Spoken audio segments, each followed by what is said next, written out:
Assalamualaikum warahmatullahi wabarakatuh. Perkenalkan, nama saya Amelia Natasa dari kelas 11 MIPA 1, nomor absen 2. Di sini saya akan mempresentasikan atau menceritakan kembali materi bab 5 kelas 11, yaitu masa kejayaan Islam. Pada masa kejayaannya, peradaban Islam berkembang pesat dan mencapai kesuksesan dalam segala bidang. Masa tersebut disebut dengan julukan The Golden Age of Islam atau masa keemasan kejayaan Islam. Perkembangan Islam pada masa kejayaan sebagian besar dicapai pada masa dua kerajaan besar, yaitu Daulah Umayyah dan Daulah Abbasiyah. Periodisasi sejarah Islam. Periodisasi sejarah Islam dibagi menjadi 3 periode. Yang pertama adalah periode klasik, yaitu pada tahun 650 sampai 1250. Periode klasik merupakan periode kejayaan Islam yang dibagi ke dalam 2 fase, yaitu fase ekspansi dan integrasi, yaitu pada tahun 650 sampai tahun 1000 Masehi. Yang kedua adalah fase disintegrasi, yaitu pada tahun 1000 sampai 1250 Masehi. Yang kedua adalah periode pertengahan, yaitu pada tahun 1250 sampai 1800 Masehi. Periode pertengahan merupakan periode kemunduran Islam yang dibagi ke dalam 2 fase, yaitu fase kemunduran dan fase munculnya ketiga kerajaan besar yang dimulai dengan zaman kemajuan dan zaman kemunduran. Yang ketiga adalah periode modern, yaitu pada tahun 1800 dan seterusnya. Periode modern merupakan periode kebangkitan umat Islam yang ditandai dengan munculnya para pembaharu Islam. Kejayaan Islam pada masa Daulah Umayyah dan Daulah Abbasiyah. Periode 650 sampai 1250 Masehi merupakan masa kejayaan Islam. Periode ini disebut juga dengan periode klasik. Pada periode ini lahir 2 periode besar, yaitu Daulah Umayyah dan Daulah Abbasiyah. Daulah Umayyah berdiri setelah masa kekhalifahan. Daulah Umayyah didirikan oleh keluarga Bani Umayyah. Daulah ini berkuasa selama 2 periode dengan sistem monarki yang berpusat di Damaskus dan Andalusia atau Spanyol. Adapun Daulah Abbasiyah berdiri setelah Daulah Umayyah runtuh. Daulah Umayyah. Daulah Umayyah berdiri pada tahun 661 sampai 750 Masehi di Damaskus, Suriah. Daulah ini didirikan oleh Muawiyah bin Abu Sufyan, putra Abu Sufyan bin Harb bin Umayyah. Muawiyah merupakan khalifah pertama dari Daulah Umayyah. Muawiyah memiliki jasa yang sangat besar terhadap kemajuan Daulah Umayyah. Pada masa Bani Umayyah, perkembangan Islam ditandai dengan meluasnya wilayah kekuasaan Islam dan berdirinya bangunan-bangunan sebagai pusat dakwah Islam. Kemajuan Islam pada masa ini meliputi bidang politik, keagamaan, ekonomi, ilmu bangunan atau arsitektur, sosial, dan bidang militer. Sistem pemerintahan Daulah Umayyah juga berpusat di Andalusia, Spanyol. Daulah Umayyah di Andalusia dipimpin oleh beberapa penguasa besar selama masa pemerintahannya. Secara garis besar, ada 3 pemimpin yang sangat menonjol, yaitu Abdurrahman, Al-Hakam, dan Hisham II. Pada periode tersebut, Daulah Umayyah di Andalusia mengalami perkembangan yang sangat pesat.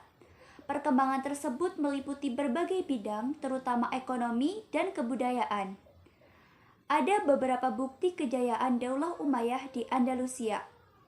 Bukti-bukti tersebut sebagai berikut. 1.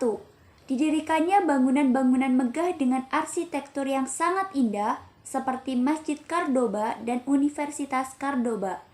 Yang kedua adalah pembangunan kota yang cukup masif pun ikut membawa kemakmuran bagi seluruh rakyat yang tinggal di kawasan Andalusia. Daulah Abbasiyah. Daulah Abbasiyah berdiri setelah Daulah Umayyah runtuh.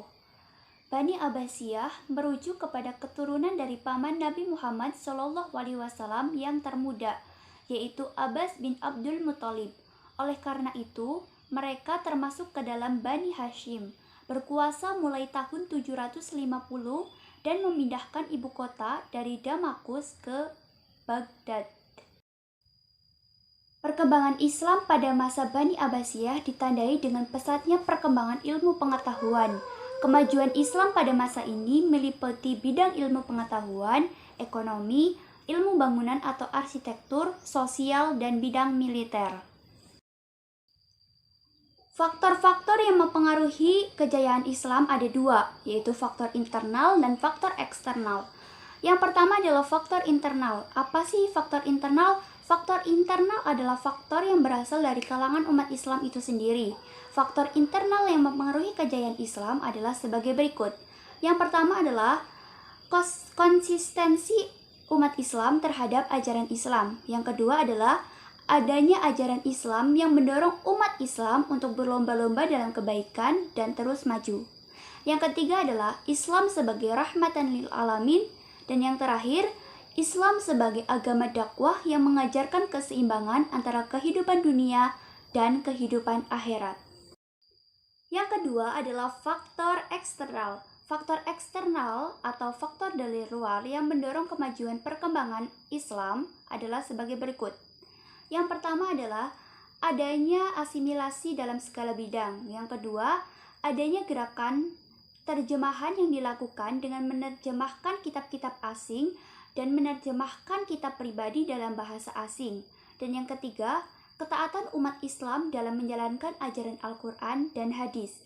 Dan yang keempat, semangat umat Islam dari berbagai penjuru dunia untuk menuntut ilmu.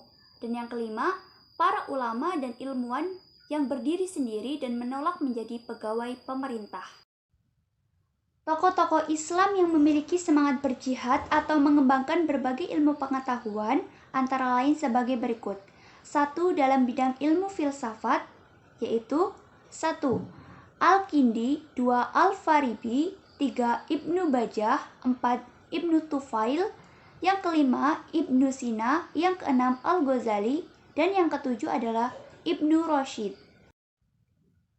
Yang kedua, dalam bidang kedokteran, yaitu yang pertama adalah Jabir bin Hayyan, yang kedua Hurain bin Ishaq, yang ketiga Tobib bin Qura, yang empat adalah Ar-Razi atau Razes.